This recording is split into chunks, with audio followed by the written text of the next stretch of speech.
Sir एक नया member नहीं स्पीकर सर, एक नया मेंबर, इतना सीनियर मेंबर नया बनाए सो सरकार के खिलाफ आवाज उठाए तो वो ये मांगा कि 10 साल पिछले sir please please please please please please please please give me no no no no mister please mister Akbaruddin Owaisi no definitely you will get mic, you can no definitely you will get mic, you can put your argument. I'm not going to no speaker sir Akbaruddin Owaisi ji जितने बार बोले जितने minute बोले हम कुछ नहीं कहा, मगर ये कोई तरीका नहीं है स्पीकर सर।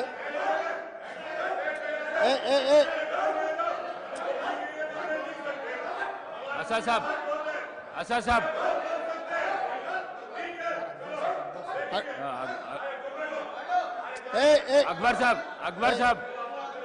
अकबर साहब स्पीकर सर बैठिए आपको माइक देता हूं। स्पीकर सर बैठिए इतना नहीं सर स्पीकर सर अकबर साहब ने 6 बार चुनाव लड़के 6 बार चुन के आए, इसीलिए हमारे सरकार मेजॉरिटी मिलते ही अकबरुद्दीन ओवैसी जी को हम प्रोटेम स्पीकर बनाए। हम जितना उनको वो पार्टी को माइनॉरिटी को जितना मौका देना है हम कोशिश किए। ये 1 minute yes because of your seniority, this is not any out of turn quota. We have respected your seniority and your experience. That is what I wanted to clarify. At the same time, he has to respect colleague member. He is also no seniority doesn't get any extraordinary powers. Seniority or juniority or first time or 10th time member, her member के लिए एक ही तरह के हक होते हैं।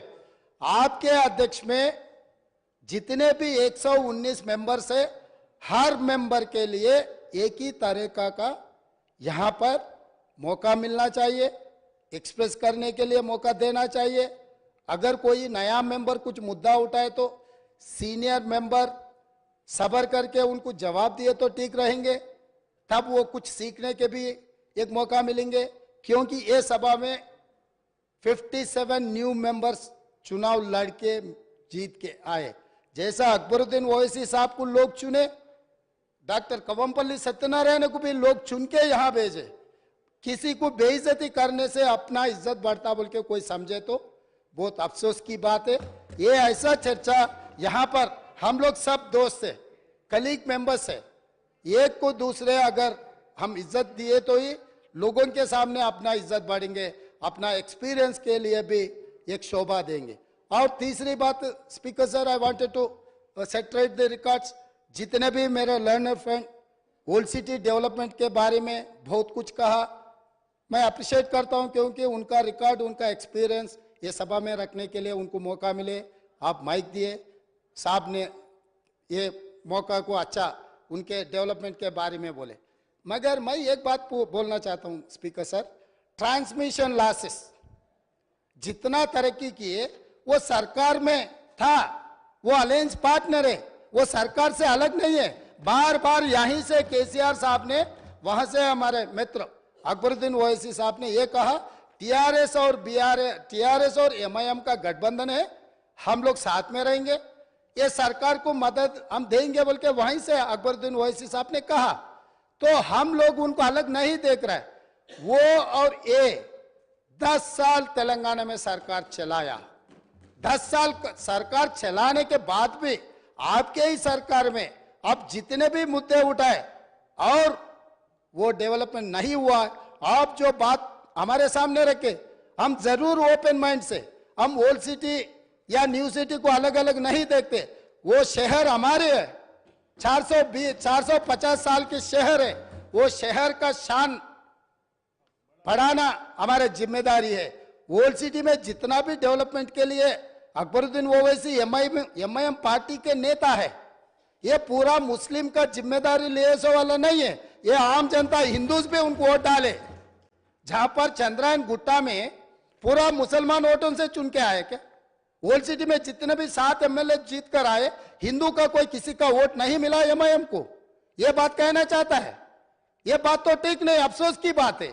सब लोग आपको वोट देके आपको चुना के इधर भी जाए। आप बोल रहे मुसलमान के आवाज दबाने के लिए कोशिश कर रहे। भाई आपके मुसलमान के रिप्रेजेंटेटिव जैसा नहीं देख रहे। ये तेलंगाना 4 करोड़ जनता के तरफ से आप चुन के आए, 4 करोड़ जनता के लिए आप रिप्रेजेंट करो। नहीं नहीं नहीं सर आपको जब mike speaker sir Akbaruddin Owaisi साहब को जब माइक मिलेगा ना, तब उनके बात वो रख सकता है। लीडर आप तो अभी तो वो डिस्टर्ब नहीं कर सकते सर वही सच है तो सर अगर वही सच रहा तो हम लोग जुबली हिल्स से एक मुसलमान हिंदुस्तान के सबसे बड़ा खिलाड़ी अजहरुद्दीन ओवैसी को हम टिकट दिए। अजहरुद्दीन को हम टिकट दिए तो अजहरुद्दीन को हराने के लिए दूसरा मुसलमान को वहां चुनाव लड़वा के एक मुसलमान को हरा दिए। दूसरी बात, कामारेड्डी से हम लोग शब्बीर अली जी को जिताने के लिए, एक माइनॉरिटी को जिताने के लिए हम कोशिश किए तो शब्बीर अली को हराने के लिए उनके जाने माने दोस्त कल्वकुंट्ला चंद्रशेखर राव वहां कामारेड्डी से चुनाव लड़ा। साहब इन्हों अजहरुद्दीन को हरा देते एक मुसलमान को, इनके खास दोस्त कल्वकुंट्ला चंद्रशेखर राव कामारेड्डी में दूसरे मुसलमान को हराने के लिए कोशिश करते, मगर ये मुसलमान के हक के ठेकेदार कैसे बनेंगे सर? अभी रहा फाइनल। अकबर साहब आप डेफिनेटली आपको जो माइक मिलेगा तब बोलो। और ट्रांसमिशन लॉस के बारे में सीएम साहब आप हाउस को आगे में रखो सर, बैठिए, आप हाउस को आगे में रखो सर। बाद में वो लोग जो बोल रहे हैं उनको बोलने दो। लीडर बात करते जब मैं माइक नहीं दे सकता हूँ। आप बैठिए सर बैठिए, मैं देता हूँ अकबर साहब को देता हूँ। आप अकबर साहब को देता हूँ, बैठिए आप। स्पीकर सर अगर ये मामला आप बैठिए। हमारे दोस्त एमआईएम पार्टी अगर माइनॉरिटी एंगल में लेकर गए तो मेरा साथी डॉक्टर कवंपल्ली सत्यनारायण वो दलित है सर, दलितों को ऐसे अवमान नहीं कर सकता है, वो दलित है। दलित को एमआईएम मुसलमान लोग मिलके उनको बेइज्जती करना भी ठीक नहीं है सर। ये देख कर एमआईएम सोच कर अगर उन मेंबर्स को पोडियम में भेजना नहीं भेजना उनके लीडर का जिम्मेदारी है सर। और रहा सर, अब इतना सारे ओल्ड सिटी में डेवलपमेंट हुआ ना सर, मैं यहाँ पर ट्रांसमिशन लॉसेस के बारे में मैं ये हाउस के सामने गवर्नमेंट डॉक्यूमेंट्स में रखना चाहता हूँ। Hyderabad south 43% transmission losses, Siddipeta division 61.37% transmission losses, Gadwal division 50.29 transmission losses. Speaker sir విద్యుత్ సరఫరాలో బిల్లుల వసూలులో ఈ రోజు హరీష్ రావు గారు బాధ్యత వహిస్తున్న సిద్దిపేటలో 61.37% అధ్యక్ష, గజ్వేల్ మాజీ ముఖ్యమంత్రి గారు ప్రాతినిధ్యం వహిస్తున్న శాసనసభ నియోజకవర్గంలో 50.29 ట్రాన్స్మిషన్ లాసెస్ ఇప్పటి వరకు అక్బరుద్దీన్ ఓవైసీ గారు ఏదైతే చెప్తున్నారో హైదరాబాద్ సౌత్ నుంచి 43% ట్రాన్స్మిషన్ లాసెస్, ఈ రాష్ట్రంలో అత్యధికంగా విద్యుత్ వినియోగం చేసే దాంట్లో బిల్లులు ఎగవేసిన దాంట్లో మొదటి స్థానం సిద్దిపేట ఉంది, రెండవ స్థానంలో గజ్వేల్ ఉంది, మూడవ స్థానంలో హైదరాబాద్ సౌత్ ఉంది। ఈ ముగ్గురు లీడర్లే 10 సంవత్సరాలు తెలంగాణ రాష్ట్రాన్ని పరిపాలించి విద్యుత్ బకాయిలు చెల్లించక మొండి బకాయిలల్లా సిద్దిపేట, గజ్వేల్, హైదరాబాద్ సౌత్ ఉన్నది అధ్యక్ష। ఈ రోజు మొత్తం విద్యుత్ రంగమే దివాలా తీయడానికి, అప్పుల పాలు కావడానికి ఈ 3 ప్రాంతాల నుంచి బిల్లులు చెల్లించకపోవడం వల్ల ఈ రోజు ఈ పరిస్థితి దాపురించింది। నేను ఇప్పుడు మీ ద్వారా సభ్యులను నేను అడుగుతున్నా అధ్యక్ష, ఇన్ని పెండింగ్ బకాయిలు ఉన్నాయి, ఇంత బాధ్యతతో మాట్లాడినా, ఇంత డేటా తీసుకొని మాట్లాడినా అక్బరుద్దీన్ ఓవైసీ గారు ఎస్ మా ప్రాంతాల నుంచి బిల్లు చెల్లింపుల్లో బకాయిలు ఉన్నాయి, నేను హరీష్ రావు గారు అదేవిధంగా చంద్రశేఖరరావు గారు బాధ్యత తీసుకొని ఈ బిల్లులు చెల్లిస్తామని ఎందుకు ముందుకు రాలేదు సార్? ఇది పద్ధతే సార్? అదేవిధంగా స్పీకర్ సార్ ఇన్ని విషయాలు మాట్లాడినప్పుడు అక్బరుద్దీన్ ఓవైసీ గారు అంతకంటే ముందు జగదీశ్వర్ రెడ్డి గారు మాట్లాడుతూ రాష్ట్రంలో ఎక్కడైనా విద్యుత్ కోతలు ఉన్నాయా, ఏ రైతులైనా రోడ్డు మీదకి వచ్చి ధర్నా చేసిండ్రా, ఏ రైతులైనా విద్యుత్ రావడం లేదని అడిగినరా అని చెప్పి మాజీ మంత్రి జగదీశ్వర్ రెడ్డి గారు మాట్లాడినరు. వారి సమాచారం కోసం నేను చెప్తున్నా స్పీకర్ సార్, కామారెడ్డి ఎక్కడి నుంచి అయితే కేసీఆర్ గారు గెలవాలని వెళ్ళిపోయి ఎన్నికల్లో పోటీ చేసిండో ఆ కామారెడ్డిలో సెప్టెంబర్ 1 తారీఖు నాడు కరెంటు సబ్ స్టేషన్లో ముట్టడి చేసి మొత్తం రైతులు ధర్నా చేసి రోడ్లెక్కి కామారెడ్డిలో నిరసన తెలిపినరు. 24 గంటలు కాదు కదా 10 గంటల విద్యుత్తు కూడా ఇవ్వడం లేదని కామారెడ్డి శాసనసభలో ఆ నియోజకవర్గంలో కామారెడ్డి జిల్లా బాగర్తిపల్లి సబ్స్టేషన్ ఎదుట ఆందోళన చేస్తున్న రైతులు, వేములనర్వ శివారులో ఎండిపోయిన మొక్కజొన్న పంటను మేస్తున్న గొర్రెలు. ఇది సమాచారం అధ్యక్ష. ఒకవేళ కామారెడ్డి కేసీఆర్ ఇలాకా కాబట్టి నాకు సంబంధం లేదని మాజీ విద్యుత్ శాఖ మంత్రి గారు మాట్లాడొచ్చు. ఇక్కడ సూర్యాపేట జిల్లా నేరేడుచెర్ల దగ్గర రాస్తారోకో చేస్తున్నారు. నేరేడుచెర్ల గరిడేపల్లిలో వారి సొంత జిల్లా రైతులు రోడ్డెక్కి రాస్తారోకో చేసిన వివరాలు అధ్యక్ష. అదేవిధంగా గరిడేపల్లి కల్మల చెరువు సబ్ స్టేషన్ను ముట్టడి చేసి రైతులు ధర్నా చేస్తున్నారు అధ్యక్ష. అదేవిధంగా మేళ్ల చెరువు అక్టోబర్ 15 నాడు సూర్యాపేట జిల్లా మేళ్ల చెరువులో రైతులు నిరసన బాట పట్టారు అధ్యక్ష. అదేవిధంగా కరెంటు సమస్యలతో గద్వాల్లో 24 గంటల కరెంటు రావట్లేదని సబ్ స్టేషన్ని ముట్టడి చేసిన వివరాలు అధ్యక్ష. అదేవిధంగా అధ్యక్ష, కరెంటు కోతల వల్ల కన్న కొడుకు చచ్చిపోతే కరెంటు కోతతో కొడుకు, కడుపు కోతతో తల్లి బలి. కరెంటు సరైన సమయంలో ఇవ్వకపోవడం వల్ల కొడుకు చనిపోతే ఆ దుఃఖాన్ని భరించలేక కొద్ది గంటల్లోనే కొడుకు శవాన్ని కూడా దాన సంస్కారాలు చేయకముందే ఆ తల్లి, కొడుకు పేరు కొమరయ్య, తల్లి పేరు ముత్తవ్వ, డోర్నకల్ వరంగల్ ప్రాంతంలో 2 ఏళ్లుగా వ్యవసాయం కలిసి రావడం లేదని అప్పులు పెరిగిపోయాయి. వాటిని తీర్చేందుకు కొమరయ్య సాగును పెంచాడు. కానీ విద్యుత్ రాకపోవడం వల్ల కొమరయ్య అనే రైతు చచ్చిపోతే ఆ దుఃఖాన్ని తట్టుకోలేక గుండె బగిలి కన్న తల్లి ముత్తవ్వ కూడా చనిపోయింది అధ్యక్ష. ఇదే కాదు అధ్యక్ష, ఇంత ప్రోగ్రెస్ రిపోర్ట్ చదివిండు కదా మా మిత్రుడు. నేను అడగదలుచుకున్నా, ఎందుకంటే వారు చాలా సీనియర్ సభ్యులు, వారు అన్ని విషయాలను వారు సభ ముందుకు తెస్తే నిజంగా మేము అప్రిషియేట్ చేస్తాం అధ్యక్ష. మేము వైట్ పేపర్ పెట్టింది దేనికోసం అధ్యక్ష? వాస్తవాలను ప్రజల ముందుకు తీసుకెళ్లి వాళ్ళ సలహాలు సూచనలు తీసుకొని ఒక మంచి పరిపాలన ఇవ్వాలని మేము చర్చ చేసినాం అధ్యక్ష. ఇంత చర్చ జరిగిన అక్బరుద్దీన్ ఓవైసీ గారు శ్రీశైలం ఎడవగట్టు కాల్వ 1988-89లో ఆనాటి కాంగ్రెస్ ప్రభుత్వం 89లో ప్రారంభించింది, 2001లో పూర్తయింది. 20 సంవత్సరాల నుంచి శ్రీశైలం ఎడవగట్టు కాలువ మీద 900 మెగావాట్ల విద్యుత్ ఉత్పత్తితో నడుస్తున్న ప్రాజెక్టు నీళ్ల ద్వారా నడిచే ప్రాజెక్టు అధ్యక్ష. అక్కడ ఈ ప్రాజెక్టును మేము నిర్మిస్తే నిర్వహణ లోపం వల్ల ఆగస్టు 22, 2020 నాడు ప్రభుత్వ నిర్లక్ష్యం వల్ల 2 రోజుల ముందే హెచ్చరించిన ఇక్కడ సమస్యలు ఉన్నాయి, తక్షణమే అధికారుల నిపుణులను పంపించి ఈ సమస్యల్ని పరిష్కరించండి, లేకపోతే పెను ప్రమాదం జరగబోతుందని అక్కడ అధికారులు ఇక్కడ ఉండే అధికారులకు హెచ్చరిక లెటర్ పంపించిన వారు మంత్రిగా ఉన్నప్పుడు నిర్లక్ష్యం వల్ల పట్టించుకోకపోవడం వల్ల శ్రీశైలం విద్యుత్ సొరంగం 900 మెగావాట్లది బ్లాస్ట్ అయి 9 మంది చచ్చిపోయినారు అధ్యక్ష. 9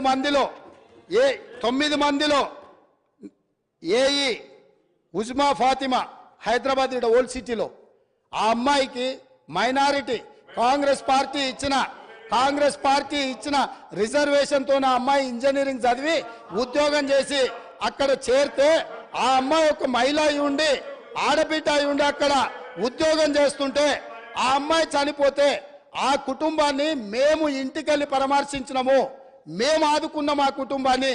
కానీ రాష్ట్ర ముఖ్యమంత్రి గారుగా ఆనాటి ముఖ్యమంత్రి గారు కానీ ఆనాటి విద్యుత్ శాఖ మంత్రి కనీసము మన చాదర్గట్టులో ఉండే ఆ మైనారిటీ ఏఈ కుటుంబాన్ని కూడా పరామర్శించలేదు. శ్రీశైల సొరంగము పేలిపోవడం వల్ల 9 మంది ఉద్యోగస్తులు అక్కడికక్కడనే బుగ్గిపాలైపోయిన శవాన్ని కూడా గుర్తించలేని పరిస్థితిలో ఖాళీ బూడిదై మసైపోయినారు. మానవత్వం లేని ప్రభుత్వము దాని మీద విచారణకు ఆదేశించలేదు. కనీసం ప్రమాద స్థలాన్ని మేము పరిశీలించి బాధితులకు కొంత ఉపశమనం కలిగిద్దామంటే మమ్మల్ని పోలీసులను పెట్టి అరెస్ట్ చేసి పోలీస్ స్టేషన్లలో కూసబెట్టినారు అధ్యక్ష. ఇన్ని తప్పిదాలు ఎంఐఎం పొత్తులో ఉన్న బీఆర్ఎస్ పార్టీ ఆనాడు ప్రభుత్వంలో దుర్మార్గాలు చేస్తే ఈ శ్రీశైలం ఎడమగట్టు కాలువ మీద జరిగిన ప్రమాదం గురించి కూడా మా మిత్రుడు ఈ సభలో ప్రస్తావించి ఉంటే ఎస్ డెఫినెట్ గా మేము అప్రిషియేట్ చేసి ఉండేవాళ్ళం. కాబట్టి ఈరోజు let me so sir Akbar साहब नहीं अकबर साहब प्लीज नहीं अकबर साहब आप इतना समझो प्लीज ये सरकार जिम्मेदारी से ये व्हाइट पेपर टेबल किए. ये व्हाइट पेपर टेबल करने के बाद आप जो भी सुझाव दे रहे सुझाव लेने के लिए भी हम तैयार हैं. इसका मतलब ये नहीं जो इल्जाम किए जो गुनहगार है आप उनके तारीफ पे तारीफ करते रहा तो यहां बैठकर सुनने के लिए कोई तैयार नहीं है. आप जो ओल्ड सिटी हैदराबाद के लिए या तेलंगाना के लिए डेवलपमेंट करने के लिए क्या फंड चाहिए आप बोलो, हम जिम्मेदारी से हम निभाएंगे. मगर आप ये काम नहीं कर रहे हैं. आप पुराने दोस्त को जो बिगड़ा हुआ दोस्त को आप बचाने के लिए जितना आपके शक्ति है सब सारे आप क्यों उनके रक्षा के लिए आ रहे. मेरे समझ में नहीं आया इसका ये आप क्या करना चाह रहे हैं. आप क्या मदद कर रहे हैं. नहीं अच्छा दोस्त को स्पीकर सर अच्छे दोस्त को 10 रुपए देकर साथ में लेना, बुरा दोस्त को 10 रुपए देकर चुरा लेना, ऐसे दोस्ती आपको ठीक नहीं है. आप जितना तेलंगाना जनता जिनको तिरस्कार किए वहां पर बिठाए उनके तरफ आप क्यों वकालत ले रहे. अब रहा अब फाइनल बात है. आप 7 सीट जीते मगर बहादुरपुरा में कितने वोटों से जीते, नामपल्ली में कितने वोटों से जीते, एक बार ये भी आप हिसाब किताब ले लो. अकबर साहब हमको कोई एतराज नहीं है. आपके पार्टी जिताने के लिए आपके पार्टी अगर 9 सीट 10 सीट 12 सीट कुछ भी जीतने के लिए आपका पॉलिटिकल पार्टी का हक है. मगर माइनॉरिटी का हक बचाने का जिम्मेदारी हमारे है. हर बहुत सारे प्रदेशों में हम मुख्यमंत्री बनाए. इस देश का राष्ट्रपति माइनॉरिटी को हमने बनाया, आपने नहीं बनाया. आप नहीं बनाया. बिहार के, उत्तर प्रदेश के, महाराष्ट्र में हम लोग मुख्यमंत्री बनाए माइनॉरिटीज को. इस देश का राष्ट्रपति हम ही ने बनाया माइनॉरिटी को. आपके सुझाव से नहीं, हमारे जिम्मेदारी है माइनॉरिटी को साथ में लेकर चलने का. हम किसी से माइनॉरिटी वेलफेयर के लिए किसी से सीखने का जरूरत नहीं है. 4% रिजर्वेशन दिया हमने दिए, 12% वादा किया, धोखा किया सो आदमी से आप दोस्ती कर रहे. ये ठीक नहीं. आपका मर्जी, आप डिसाइड कर लो किसके साथ में रहना. मोदी के साथ में रहना, मोदी को मदद करने वाले के साथ में रहना, न्यूट्रल रहना, सेक्युलर रहना, आपका मर्जी है. आपका मर्जी को हम कुछ नहीं बोल सकते. मगर कांग्रेस के ऊपर जब इल्जाम लगाने के लिए कोशिश कर रहा है सोच कर इल्जाम करो, क्योंकि अब हम लोग స్పీకర్ సార్ నేను ఒకటే మాట చెప్పదలుచుకున్నా. వాళ్ళ ఇష్టం, వాళ్ళు స్వతంత్రమైన రాజకీయ పార్టీ, వాళ్ళు ఎవరితోనైనా పొత్తులు పెట్టుకోవచ్చు, వాళ్ళు ఎక్కడైనా పోటీ చేయొచ్చు. వాళ్ళు పొత్తులు పెట్టుకునేదాన్ని పోటీ చేసేదాన్ని కాంగ్రెస్ ఎప్పుడు వ్యతిరేకించదు. మా విధానం మాది, వాళ్ళ విధానం వాళ్ళది. అయితే మైనారిటీ యొక్క వెల్ఫేర్ కావచ్చు, డెవలప్మెంట్ కావచ్చు, మా ప్రభుత్వం కట్టుబడి ఉన్నది 100% ఉమ్మడి ఆంధ్రప్రదేశ్లో కూడా కమాలుద్దీన్ గారిని పిసిసి అధ్యక్షుడిగా చేసిన చరిత్ర కాంగ్రెస్ పార్టీది. ఆనాడు ఉమ్మడి ఆంధ్రప్రదేశ్లో హోమ్ మినిస్టర్గా మైనారిటీని పెట్టిన చరిత్ర కాంగ్రెస్ పార్టీది. కాబట్టి మైనారిటీల విషయంలో కాంగ్రెస్ చిత్తశుద్ధిని ఎవరు శంకించవలసిన పని లేదు. వారు ఎక్కడి నుంచి అయితే ఎన్నిక వచ్చిండ్రో ఆ ప్రాంతమే కాదు, రాష్ట్రంలో ఏ ప్రాంత అభివృద్ధికి పోయినా వారు మాట్లాడవచ్చు, వారు సూచనలు చేయొచ్చు. వారిని సూచన చేయాల్సిందిగా నేను కోరుతున్నా. కేటీఆర్ గారు, మీరు చాలా సీనియర్ శాసనసభ్యులు, లీడర్ ఆఫ్ ది హౌస్ మాట్లాడేటప్పుడు డిస్టర్బ్ చేయొద్దు దయచేసి. Please please Akbaruddin Saab. Honorable Speaker, sir. Please. Honorable Speaker, sir. मोहतरम चीफ मिनिस्टर रेवंत रेड्डी साहब ने जिस जबान में बात की है, जिस अंदाज में बात की है, सुनकर बड़ा अफसोस हुआ। इस वजह से कि आज मैंने बीजेपी के एक बड़े लीडर को भी यही बात कहते हुए सुना, नाम लेना नहीं चाहता क्योंकि वह ऐवान में नहीं है। ऐवान के आदाब और रूल्स को मैं जानता हूं। बीजेपी के बड़े लीडर, मैं नाम नहीं लूंगा, उन्होंने यही बात कही जो चीफ मिनिस्टर रेवंत रेड्डी साहब ने कही कि पुराने शहर के लोग बरखी बिल्स बाकी हैं और भरते नहीं हैं। ऑनरेबल स्पीकर सर, मैं ये भी आपसे कहूंगा कि यह हाउस की कोई सैंटिटी है या नहीं है सर। अगर है तो in the second Telangana legislative assembly last session of August I had raised a question and I had asked कि बार बार बीजेपी से दूसरों से इल्जाम लगता है कि पुराने शहर में बरखी की चोरी है, तो उसके ऊपर government the government of that day tabled the statement stating that कि पुराने शहर में बरखी की चोरी नहीं है। अगर तो मैं आपके जरिए चीफ मिनिस्टर साहब से क्लैरिफिकेशन चाहता हूं कि आप बरखी के बकाए जात ड्यूस की बात कर रहे हैं या चोरी की बात कर रहे हैं। मैं देखिए साहब, मैं आपसे पूछ रहा हूं, क्या आप पुराने शहर में बरखी की चोरी है बोल रहे हैं या ड्यूज है बोल रहे हैं? స్పీకర్ సార్, ముఖ్యమంత్రి గారు, నేను ఒక ఓల్డ్ సిటీ గురించి చెప్పలే. విద్యుత్ బకాయిలు ఎక్కడెక్కడ ఉన్నాయో సిద్దిపేట నెంబర్ 1 మళ్ళీ నేను చెప్పదలుచుకున్నాను. 61.37 గజ్వెల్ డివిజన్లో 50.29, హైదరాబాద్ సౌత్ 43%. ఇవి విద్యుత్ బకాయిలు ఉన్నాయి, బిల్లులు రావడం లేదు. ఈ బిల్లులను చెల్లించిపించే బాధ్యత గజ్వెల్లో కేసీఆర్ గారు, సిద్దిపేటలో హరీష్ రావు గారు, హైదరాబాద్ సౌత్లో అక్బరుద్దీన్ ఓవైసీ గారు బాధ్యత తీసుకొని ఈ విద్యుత్ బకాయిలను చెల్లింపజేస్తే ఈ సంస్థ అప్పుల నుంచి బయటపడుతుంది. వారు అది కూడా మాట్లాడి ఈ ప్రభుత్వానికి సహకరిస్తే బాగుంటుందని నేను చెప్పిన. కాబట్టి వారు ఏదో ఊహించుకొని सर मैं उतना ही बोला ना सर, आप जो क्लैरिफिकेशन पूछे मैं जिम्मेदारी से जवाब दिए. जवाब देना भी कोई गुनाह है क्या? हो गया बस.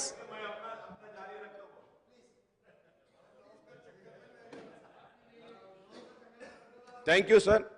Thank you sir. अकबर साहब, आप बहुत सीनियर 6 टाइम्स MLA है, लीडर ऑफ द हाउस बात करते जब चेयर से बात करना, आप डायरेक्ट उनको बात करके बिठाना, ये अच्छी बात नहीं है साहब. ये अच्छी बात नहीं है साहब. नहीं sir, if I am using the mic, I know the rule positions. When I am using the mic, everyone who is using the mic is supposed to address to the chair. Now the mic is here, I am addressing it to you, sir. Please. If I have to address without the mic, yes, that is something different, sir.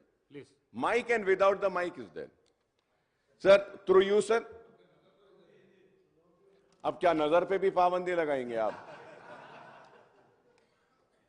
नजर पे भी पाबंदी, गर्दन पे भी पाबंदी. Honorable Speaker साहब, अब आप देखो साहब आप. Sir, Honorable Speaker, sir, I just want to clarify on 3-4 things which Honorable Chief Minister Saab had said. And it is very misleading, sir. Sir, every political party has the right to contest elections wherever they want. He says that MIM didn't allow Shabbir Ali to win. Did MIM contest in Nizamabad? Sir, and second thing, about Jubilee Hills. Sir, Jubilee Hills, we have corporators there. And we have earlier also contested. This time also we contested. You mean, and one more thing, sir. When I do not have any objection, when a Congress candidate is contesting against me, and rest of them also do not have. Congress contested at Karwan. Congress gave a ticket to a Muslim. So I should say that कि आप जो है सो हमारे मुसलमान को जीतने नहीं दिए. What an immature talk, sir. What is this? क्या मैं ये बोलूंगा? देखिए साहब, सवाल वो नहीं है कि आपको लड़ने का इख्तियार है, हमको लड़ने का इख्तियार है. अब हम जहां से लड़े आप बोलेंगे कि नहीं आप वहां से नहीं लड़ना. Sir, I am not a minority cell of any party. I am a Majlis Ittihadul Muslimin. So my party has the right to take my own decision as your party has the right to take your decisions. How can you say that? How can you say that? Speaker sir, Please. Akbaruddin Owaisi साहब ने फिर मुद्दे को दूसरे रास्ता में ले जाने के लिए कोशिश कर रहे हैं. मैं बोला मैं जिम्मेदारी से आप जो सवाल किए वो सवाल को मैं फिर जवाब देना पड़ रहा. 2014 में जुबली हिल्स से एमआईएम चुनाव लड़ा था जब नवीन यादव को टिकट दिए थे. 2018 में एमआईएम जुबली हिल्स से चुनाव नहीं लड़ा. वही नवीन यादव इंडिपेंडेंट चुनाव लड़े तो पार्टी से बर्खास्त कर दी. अभी 2023 में हम लोग एक जाने माने खिलाड़ी, हिंदुस्तान का नाम दुनिया में रोशन किए ऐसे खिलाड़ी अजहरुद्दीन को हम एक माइनॉरिटी रिप्रेजेंटेशन इस सभा में ले आने के लिए हम कोशिश किए. मगर वहां पर दूसरे एमआईएम माइनॉरिटी कैंडिडेट को चुनाव लड़वा के अजहरुद्दीन साहब को हरा दिए. मैं इतने कहा, मैं कुछ इल्जाम नहीं रखा, मैं कुछ मदद नहीं मांगा.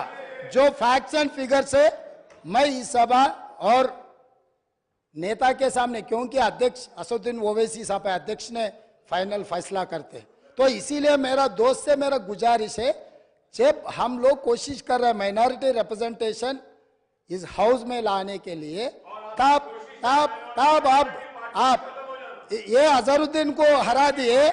इनके दोस्त चंद्रशेखर राव ने शबीर अली साहब को कामारेड्डी में हराने के लिए, अगर के चंद्रशेखर राव को दूसरे सीट से लड़ना है तो सिद्दीपेट है बगल में, उसके बगल में उनके बेटा का सिरसिल्ला भी है. 2 बेटा का और दामाद का छोड़कर वो गया कामारेड्डी. तो इन लोगों का नीयत कैसा है, बस वो नीयत साफ नहीं है बोल के मैं दिखाना चाह रहा हूं सर. इतना ही है.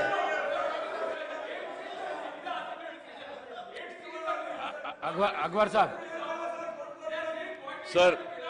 Sir, my humble request to you is that, sir, let me complete what I have to say, sir. Sir, let me just complete what I have to say, sir. Please. Sir, now the question arises, I really don't understand. He's such a senior person and Almighty has blessed him with such a big chair in spite of having a political career, started from ABVP, then TRS, then BJP, and then Congress, then also RSS. He should be more matured because he's gone everywhere here and there and he's got experience of being everywhere. And he talks like this. It is so sad, sir. Sir, it is, no, sir, let me complete, sir. This is, Sir, it is,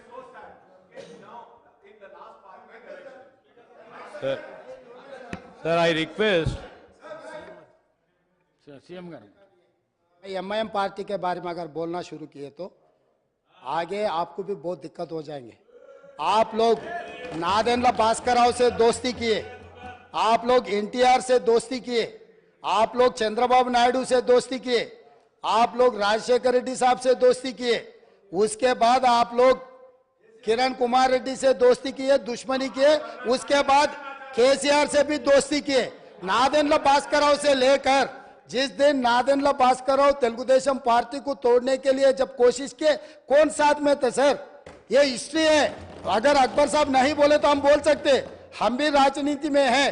किसी के ऊपर इल्जाम लगाना आसान है, मगर जवाब देना जिम्मेदारी से देना पड़ता है। यहाँ पर चर्चा आप किधर किधर कहाँ अलायंस किए, हम किधर किधर घूम के हैं, ये सब सारे चर्चा करने के लिए नहीं है। यहाँ पर चर्चा है व्हाइट पेपर ऑफ एनर्जी, इसके बारे में आप जो बोलना है तो बोलो।